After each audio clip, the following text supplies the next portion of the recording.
नमस्कार, मी वैद्य विक्रांत जाधव, आंतरराष्ट्रीय आयुर्वेद चिकित्सक। आता सगळ्यात पहिल्यांदा तुम्हाला दिवाळीच्या हार्दिक शुभेच्छा। ही दीपावली आपणास आरोग्य संपन्न जाओ आणि आरोग्य संपन्न जाण्यासाठीच या चॅनेलने केलेला हा खटाटोप आहे। सगळ्यात पहिल्यांदा दिवाळीचा जो कालावधी आला आहे हा नेहमी प्रथमतः मुळात थंडीतला पाहिजे असतो, पण थंडीतला न येता यावेळेला चालू झालेली थंडी अचानकपणे कुठेतरी गायब होऊन आणि अचानकपणे दमट हवामान तयार झालं आणि या दमट हवामानामुळे आपल्याला ही दिवाळी आरोग्यपूर्ण करण्यासाठी काहीतरी काळजी घेणं आवश्यक आहे। सध्याची अवस्था जर बघितली तर तुमच्या असं लक्षात येतं की सर्दी, खोकला आणि ताप, पण जोराचा ताप नाही पण अंग गरम असणं, अशा पद्धतीचे लक्षणं आपल्याला दिसत आहेत। तर ही कशामुळे दिसत आहेत? तर सगळ्यात पहिल्यांदा आता आपल्याला जो दिसतोय तो ग्रीष्म ऋतू, म्हणजे दुपारचं ऊन आणि सकाळचा गारवा आणि संध्याकाळचा गारवा, याच्यामुळे दुपारी खूप उष्णतेमध्ये थंड पाणी पिणं, फॅन खाली झोपणं, याच्यामुळे सर्दीचं प्रमाण वाढलेलं आहे। त्याशिवाय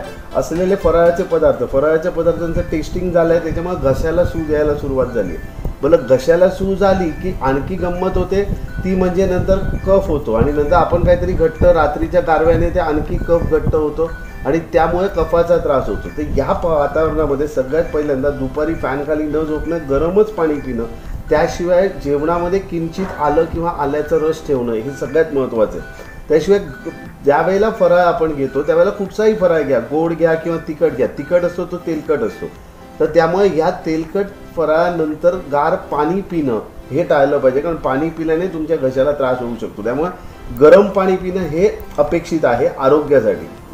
त्याबरोबर जेवण गरमच करणं, नंतर गोड पदार्थ किंवा आईस्क्रीमसारखे दुपारी पदार्थ खाल्ल्यानंतर त्याच्यानंतर पाणी घेऊ नये, असा स्पष्ट संकेत आहे। त्यामुळे ह्या गोष्टीची काळजी आपल्याला घशासाठी घेणं आवश्यक आहे। रात्रीचा गारवा जो आहे हा टाळण्यासाठी आपल्याला प्रयत्न करायला पाहिजे, कारण रात्रीचा गारवा जर आपण फॅन खाली झोपलो किंवा AC आपल्या अंगावर ब्लोअर घेतला तर तुम्हाला 100% कफाचा तर त्रास होणारच, पण येणारा ऋतू हा थंडीचा आहे, वाताचा आहे, त्यामुळे सांधे जखडणं हे सुद्धा लक्षणं झालेली आहे। कमरेचे त्रास, स्पॉन्डिलोसिस, मानेचे त्रास हे ज्यांना झालेले आहेत ते पुनश्च एकदा उगम पावतायत, हे गेल्या काही दिवसातलं चित्र आहे। त्यामुळे हे टाळण्यासाठी रात्री झोपताना कमरेला तेल, मानेला तेल हे लावणं अपेक्षित आहे। लहान मुलं आणि गर्भिणीने छातीला तेल लावून जर झोपले तर त्याचा चांगला फायदा होईल।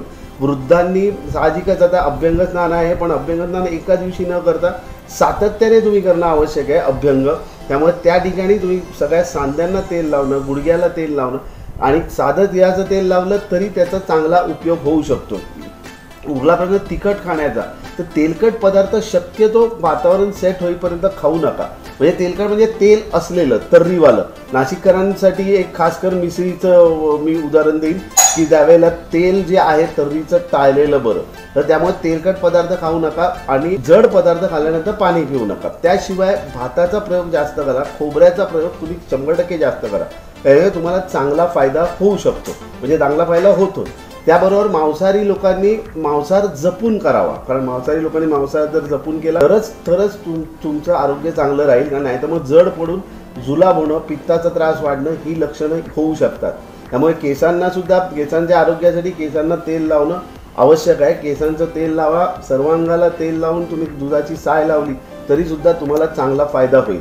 अशा पद्धतीने प्रत्येक प्रकृतीप्रमाणे जर आपण केलं, फळभाज्यांचं सेवन, त्याशिवाय निश्चित आणि नेमकेपणानेच फराळाचं सेवन, फराळ हा फराळ म्हणूनच करा, जेवण म्हणून करू नका, निश्चितपणाने त्याचं सेवन आणि गरम पाण्याचं सेवन, गरम पदार्थांचं सेवन, त्याशिवाय 2 ऋतूंचं मिश्रण आहे हे मनात ठेवून, डोक्यात ठेवून, दुपारी ग्रीष्म आहे आणि रात्रीचा गारवा आहे हे मनात ठेवून तुमची दिनचर्या जर राखली तर मला असं वाटतं की ही दीपावली नाही, हा पूर्ण दीपोत्सव जे पुढचे 3 महिने आहेत हे तुम्हाला आरोग्य संपन्न जातील।